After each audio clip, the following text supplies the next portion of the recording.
Hi everybody and welcome back to my channel. It's Russell with Ink and Paper Blog. How are you doing today? I hope you are doing very, very well and that you are having a lovely day. And I hope you're getting some good reading in. I just find that right now there are so many amazing books out there. I mean, come on. That it's hard to even choose what to read next anymore. And guess what? I'm here to add more books to your list. More, because that's what I do. This is the second part of my book haul for the month of August. As you guys know, good thing I turned this into two parts because my last video was 18 minutes.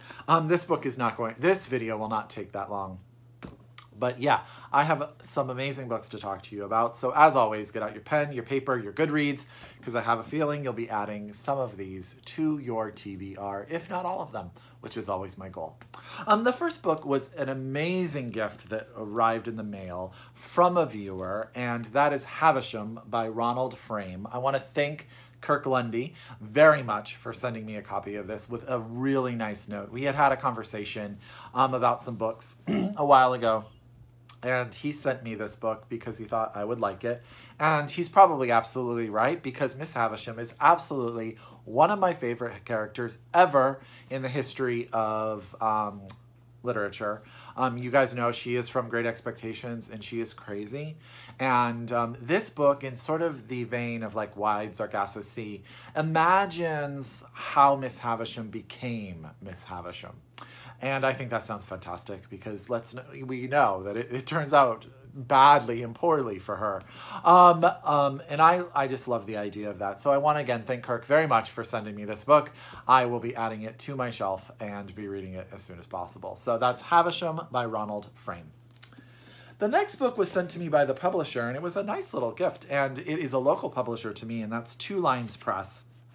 And they sent me a copy of The Females by Wolfgang Hilbig, translated by Isabel Fargo Cole. Now, I didn't know much about this book. It's a small little tiny thing, but this is about a factory worker, a gentleman who, I believe the word is, ogles the ladies, and then all of a sudden the women start to disappear. And that gentleman decides to go on to what the back of the book calls a hallucinatory journey to find them. I have no idea what that means, but I am so intrigued. I did a little research. Wolfgang Hilbig is pretty prolific, and so I'm super excited to get into this and read The Females by Wolfgang Hilbig, translated by Isabel Fargo Cole, out by, and thank you, from Two Line Press. You guys support your independent presses because you know what? They put out some amazing, amazing stuff. I also, in the last couple of weeks, was able to go to the book launch of the novel A River of Stars by Vanessa. Is it Wow? Whoa? I'm going to hold that up there for you guys. Now, Vanessa was lovely, and she had a great kickoff event. It was packed, and I got to meet Kirsten Chen, who I had been following on Twitter and Instagram. I actually also got to meet the author of Empire of Glass, Catherine Solamine, I believe is her name, and it was great. It was great fun. Now, A River of Stars is the story of Scarlett. Scarlett is having an affair with a married man in China, and she gets pregnant, and she gets sent to the U.S. to sort of this house where that is basically for pregnant women to come and live and have their babies in the U.S. in San Francisco. And let's just say it doesn't go as planned. I think that's the best way to describe it. And then Scarlett and her child and a woman she befriends have to decide how they are going to survive. And this is sort of that story. Now, Vanessa read part of the book. The book is very readable. What she read sounded really readable, really sort of engaging. And it has a sense of humor to it, too. So it's getting really great reviews. I'm really glad I went to the event. I was really glad to meet all of these amazing people. And that's A River of Stars by Vanessa. Wow? I don't know. It's blurbed by Celeste Ng people. Emma Klein, Lisa Coe, and Min Jin Lee. Cannot be bad, right? The next book I actually requested, and I requested it after watching Simon Savage rave about it. Now, this book is already out in the UK. It comes out in September in the US, and that's Crudo by Olivia Laing. And I want to thank W.W. Norton and Company for sending me an early copy. I really appreciate it because this is one of my super excited fall releases that I cannot wait to get into. This is the story of Kathy. Kathy is a writer. Kathy is about to get married, and it is 2017. And as you guys know, 2017 was a crazy, crazy year in a lot of places. And I think this book deals with that. And I believe Simon sums it up much better than I can. Watch his review if you haven't. And I think even Eric of Lonesome Reader raved about this book. So you guys, that's 2 astounding thumbs ups. And it comes out in September. Get your copy of it. I'll probably be reading it very, very soon because I've been waiting till a little bit closer to its release date, and it's been killing me. So that's Crudo, a novel by Olivia Laing. This was again sent to me by W.W. Norton, so thank you so much. And it is out in September. As you guys know, I talk to you guys about the fact that I travel a lot for work now, and I go to a lot of cities where I do not know a single soul. So what do? I find a bookstore. And I shop. And as you know, I'm good at shopping for books and buying books. And I did that, and I bought these 2 books. And these 2 books I'm going to tell you about are books that were not on my radar in any shape or form. But now that they're in my life, I'm super excited to get to them. The first one is The Story of a Marriage by Geir Gulliksen. Okay, great cover. This is translated from the Norwegian by Deborah Dawkin. And basically how this was premised in the beginning, and I'm not going to tell you too much about it, but this is about a man whose marriage has ended because his wife left him for another man. And he wants to figure out why, so his first step is going to her and asking why. I think that premise sounds phenomenal. I know there's more to it. There's more in the blurb, but I kind of stopped at that point because I often think about my relationships that have ended, and I don't always understand why. And I wonder if I would ever have the gumption to go to the person and be like, tell me why. Just tell me why. So I love that idea. So that's The Story of a Marriage by Geir Gulliksen. Again, translated by the Norwegian by Deborah Dawkin. And look at that cover. There you go. It's pretty great, huh? Perfect. Okay. The next book that I picked up is actually another book by McSweeney's, who I love a lot of what McSweeney does, but I had never heard of it. I think it's a beautiful book, and that is The Boatbuilder by Daniel Gumbiner? Gumbiner is how I'm going to say it.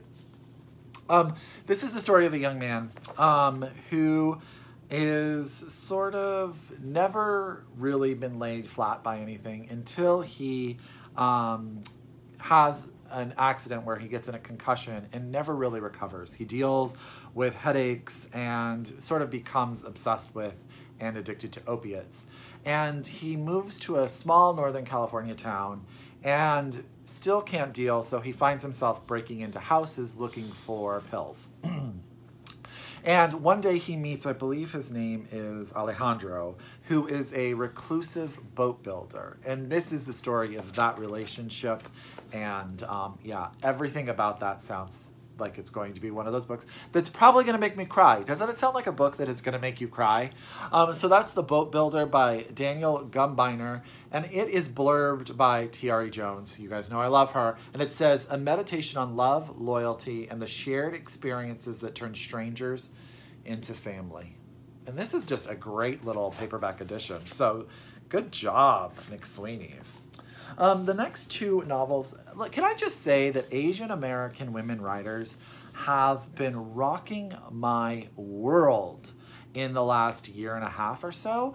And every time I turn around, a book is out that I am so excited for. And here are 2 more that I just cannot, yeah, I cannot. And I'm going to read the blurbs on them, though, because both of them are more complicated, and I was trying to figure out how to summarize them, then I was writing notes, and it just got too much. But so the first is If You Leave Me, and this one's by Crystal Hana Kim. And it's this flower cover that seems to be everywhere, so don't be put off by the cover. This says, when the communist-backed army from the north invade her village, 16-year-old Jaime Lee, along with her widowed mother and ailing brother, were forced to flee to a refugee camp along the coast. Now, for a few hours each night, she escapes her family's makeshift home and tragic circumstances with her childhood friend, Quang Wang. Focused on finishing school, Quang Wang doesn't realize her older and wealthier cousin, Jizoo, has his sights set on the beautiful and spirited Hami, and is determined to marry her before joining the fight. But as Hami becomes a wife, then a mother, her decisions to forsake the boy she always loved to ensure the security of her family sets off a dramatic saga that will have profound effects for generations to come. Now, this is set in Korea. I should have said that in the beginning, so I'm sorry. So this is set in Korea, and she, I think, got her MFA from Columbia, and she currently lives in New York City, and this is a debut. So everything about that says that I'm probably going to love If You Leave Me by Crystal Hana Kim. There you go. So the next book I picked up, because while I was at Vanessa's event, she mentioned actually the author, and then the guy sitting next to me mentioned the fact that he had met the author, and then I saw the book and I read about it, and oh my gosh, and that is Severance by Ling Ma, and I had never heard of it, okay, but it's blurbed by Samantha Hunt and Rachel Kong, and you know I loved Goodbye Vitamin, and this is a dystopian sort of novel. And yeah, so Candace Chen, newly minted New Yorker, first generation American, recent orphan, millennial worker bee, loves going to work. She likes the routine and the anonymity of the city. She likes coordinating the production of specialty Bibles, having a project to complete, an object to create, troubles to shoot. Sometimes she likes watching movies in her boyfriend's basement apartment. Lather, rinse, repeat. I identify with that because I do like a pattern. I'm definitely a pattern guy.